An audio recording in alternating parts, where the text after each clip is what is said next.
Signal Deep Clean ලොව අංක එකේ ටයිනෙක්ස් කෙඳිවලින් නිපදවා ඇත.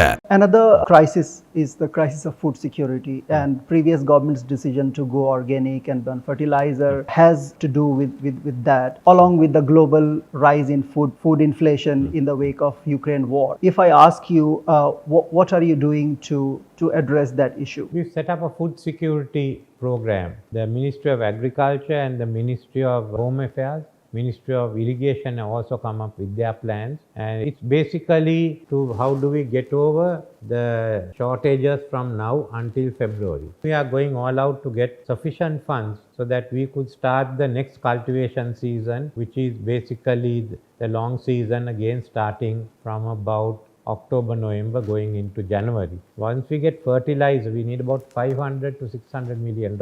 Once we get the fertilizer and the seeds and the other chemicals that are necessary, and there's no drought, then we will be self-sufficient in food from 2023 February. There has been a fall in the nutrition standards, so we have to give food to them. But we are taking steps to ensure that no one goes hungry. There was a report that Quad has proposed that they might organize a donor conference for Sri Lanka. Also, you have been talking about donor conference with India, Japan, and other countries. Can we talk about this donor conference? Like, which are the countries you're relying on? Our main players have been basically Japan, India, China. We are talking with all of them, and we are also talking. Japan has expressed an interest originally of having Tokyo as the meeting place. That was the meeting place earlier in 2003. I've been speaking with China too. There's a different approach. But it will be a unique conference.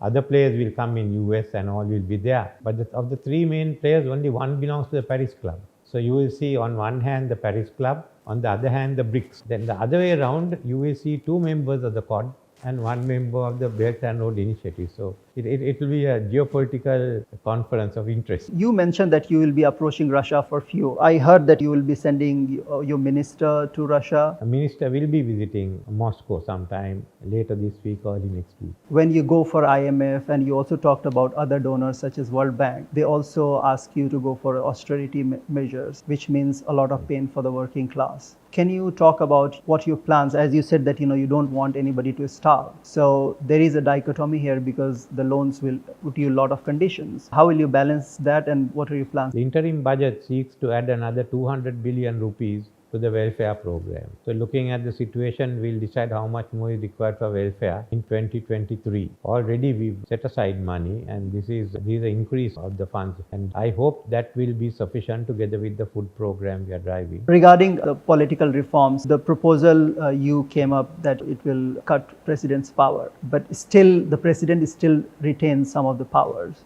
Do you think an Indian model kind of president, which is totally nominal, no power, should be implemented, which the protesters are demanding?